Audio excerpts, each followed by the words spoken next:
हिंदुओं को एकजुट करने के लिए बाबा बागेश्वर पिछले 6 दिनों से पदयात्रा कर रहे हैं। इस पदयात्रा में सनातनी हिंदुओं का जनसैलाब सड़कों पर उतर आया है। बड़े बड़े नेता अभिनेता अपने सारे काम छोड़कर बाबा बागेश्वर की पदयात्रा में शामिल हो रहे हैं। संजय दत्त पहुंच रहे हैं, खली पहुंच रहे हैं। ऐसा लग रहा है कि इस पदयात्रा से हिंदुओं का उत्साह आसमान पर है। लेकिन आज बाबा बागेश्वर के साथ एक ऐसी घटना हो गई कि हर कोई सन्न रह गया। इस पदयात्रा के दौरान यह खबर फैल गई कि बाबा बागेश्वर पर किसी ने हमला कर दिया। ये सुनते ही बाबा बागेश्वर की सुरक्षा में चल रही सिक्योरिटी और पुलिस प्रशासन तक के हाथ पांव फूल गए। इसके अलावा पदयात्रा में चल रहे हजारों लोग सन्न रह गए कि इतनी सुरक्षा के बावजूद बाबा बागेश्वर पर किसने हमला कर दिया। दरअसल आज जब बाबा बागेश्वर पदयात्रा कर रहे थे तब उनकी तरफ मोबाइल एक आ गया, मतलब मोबाइल उनकी तरफ फेंका गया। यह मोबाइल बाबा बागेश्वर के चेहरे पर लग गया और नीचे गिर गया। इसके बाद बाबा बागेश्वर ने इस मोबाइल को उठाया और सिक्योरिटी स्टाफ को दे दिया।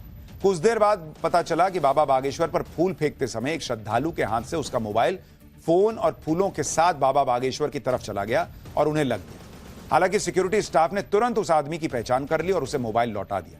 लेकिन तब तक पदयात्रा से लेकर मीडिया तक में यह खबर फैल गई कि बाबा बागेश्वर पर हमला हो गया। बाबा बागेश्वर पर हमले की खबर फैलते ही सोशल मीडिया एक्टिव हो गया। ये अफवाहें फैलाना शुरू कर दी गई कि बाबा बागेश्वर पर हमला हो गया। इस हमले में बाबा बागेश्वर बाल बाल बचे। लोगों में फैलती अफवाह से लोगों को बचाने के लिए बाबा बागेश्वर को एक वीडियो अपील करनी पड़ी ताकि लोगों में किसी तरह की चिंता और दूसरी गलत बातों को फैलने से रोका जा सके। अपने वीडियो मैसेज में बाबा बागेश्वर ने इस हमले का पूरा सच बताया। आप भी सुनिए बाबा बागेश्वर पर हुए कथित हमले का असली सच क्या है। सीताराम जो अभी हमको बताया है पुलिस प्रशासन के द्वारा कि कोई न्यूज चल रही है हमले वाली, स्थिति पूर्णतया ठीक है। किसी भी प्रकार का हम पर हमला नहीं हुआ है। फूल फेंकते समय किसी श्रद्धालु भक्त का मोबाइल आ गया था जो यहाँ थोड़ा लगा था, वो अब वापस भी कर दिया गया है और किसी भी प्रकार से ऐसा अभी तक नहीं हुआ और किसी भी प्रकार की साजिशें न चल रही हैं। दोनों प्रदेश की शासन प्रशासन सख्त है, हम साधुवाद दे रहे हैं और लाखों लोग शांति के साथ, क्योंकि आध्यात्मिक यात्रा है, कोई राजनीतिक या किसी के खिलाफ की यात्रा नहीं है, जन जागृति की यह पद यात्रा है। सब लोग शांति से हैं, तो छोटी सी बात को बहुत बड़ा ना बनाया जावे ताकि किसी के मन में जो धाम से जुड़े हुए लोग हैं उनको सूचना गलत प्राप्त ना होवे। यही हम प्रार्थना अभी इस वीडियो के माध्यम से करना चाह रहे हैं। सब ठीक है, बढ़िया चल रहा, सिर पर सीताराम, फिकर फिर क्या करना। आप सोचिए इन बाबा बागेश्वर पर आरोप लग रहा था कि वो ये यात्रा दंगे कराने के लिए निकाल रहे हैं और उनकी आप जिम्मेदारी देखिए, उनको आप देखिए वो कितने संवेदनशील हैं कि वो तुरंत समझ गए कि अगर ये अफवाह फैली तो कहीं दंगे हो ना जाएं, कहीं कोई हिंसा ना हो जाए, कहीं माहौल खराब ना हो जाए। और भाई मोबाइल से ज्यादा चोट भी लग सकती थी, लेकिन उन्होंने तुरंत कह दिया कि भाई ये कोई हमला नहीं हुआ है और उन्होंने अफवाह को खत्म करने के बाद पदयात्रा में मौजूद लोगों को एक शपथ भी दिलवाई। इस शपथ में उन्होंने फिर से ये बात दोहराई कि जात पात में बंधा हिंदू सनातन राष्ट्र में सबसे बड़ी रुकावट है। यही वजह है कि बाबा बागेश्वर ने आज हनुमान जी को साक्षी मानकर लोगों को शपथ दिलवाई ताकि शपथ तोड़ने से पहले हिंदुओं को 100 बार सोचना पड़े। आप भी सुनिए बाबा बागेश्वर ने इस शपथ के दौरान लोगों से क्या कहा। तो हम आज हनुमान जी महाराज को साक्षी मानकर कसम खाते हैं जीवन भर जात पात, ऊंच नीच, भेदभाव, छुआछूत इससे रहित जीवन जिएंगे। हिंदुत्व एकता के लिए कार्य करें। हम शपथ लेते हैं हर शनिवार अथवा मंगलवार मंदिरों में जाएंगे। हम शपथ लेते हैं जब तक जिएंगे सनातन संस्कृति का पालन करेंगे, भूल कर भी दूसरे मजहब में जाएंगे। हम शपथ लेते हैं अपने भाई बहन परिवार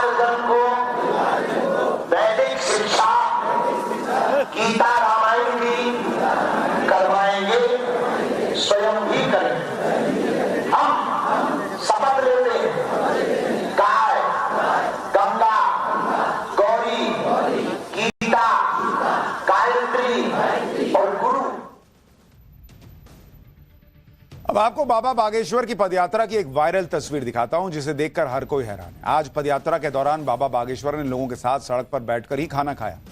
वैसे तो पदयात्रा के दौरान खाना खाने के लिए अलग से पूरी व्यवस्था है, लेकिन जब बाबा बागेश्वर ने कुछ पदयात्रियों को खाना खाते देखा तो वहीं रुक गए और उनके साथ ही खाना खाने सड़क पर बैठ गए। बाबा बागेश्वर ये मैसेज देना चाहते थे कि उनकी इस यात्रा में हर कोई हिंदू है, कोई जाति के बंधन में बंधा हुआ नहीं है कि भाई इसके साथ नहीं खा सकते, उसके साथ बैठ के नहीं खा सकते, इसलिए वो खुद बैठ गए सबके साथ। यही वजह है कि बाबा बागेश्वर इतना कष्ट उठाकर देश के हिंदुओं को एकजुट करने की कोशिश कर रहे हैं।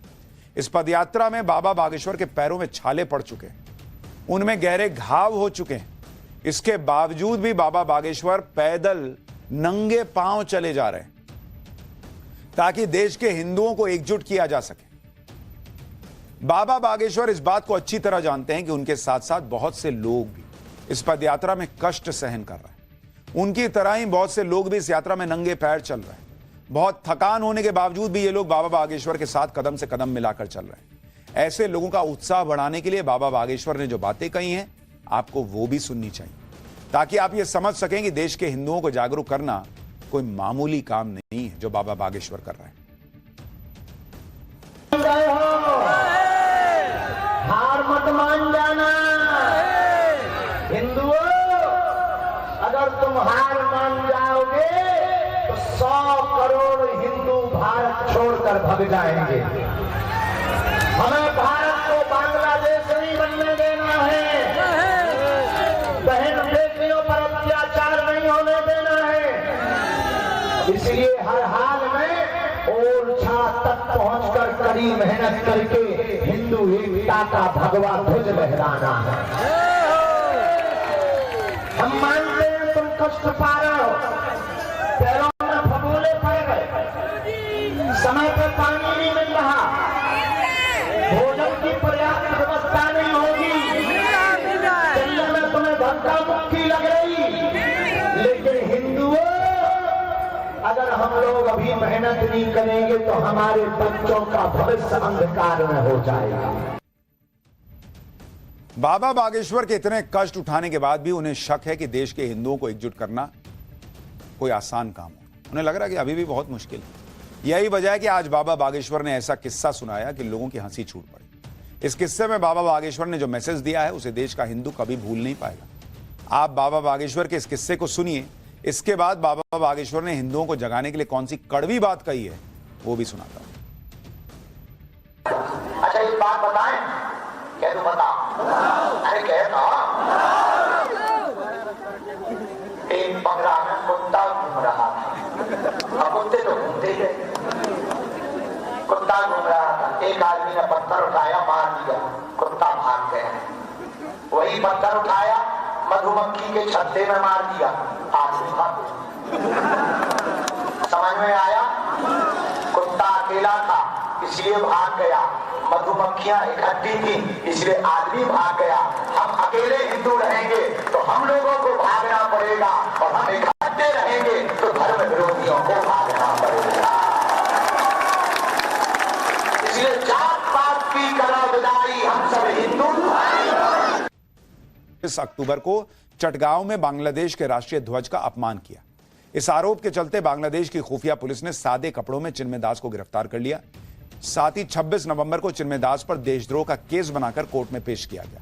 कोर्ट ने चिन्मय कृष्ण दास की जमानत याचिका खारिज करते हुए उन्हें जेल भेज दिया। इस समय हिंदुओं को खत्म करना चाह रही वहाँ की सरकार, वहाँ के हिंदू बुजदिल हैं, उनको तुरंत एक होकर सड़कों पर आकर वहाँ विरोध करना चाहिए और उनको तुरंत छुड़वाना चाहिए। और इस प्रकार का कृत्य करने वाली सरकार को मुंह तोड़ जवाब देना चाहिए।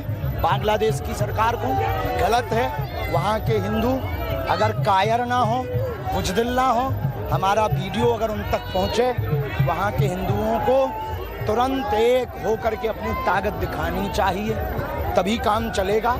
इसीलिए तो हम इस देश के हिंदुओं को बचाने के लिए पदयात्रा कर रहे हैं। बांग्लादेश में ये हाल है तो उनके पास तो ऑप्शन है कि भारत के हिंदू हैं, पर भारत के हिंदुओं के पास कोई ऑप्शन नहीं है अगर इन पे हमले होंगे।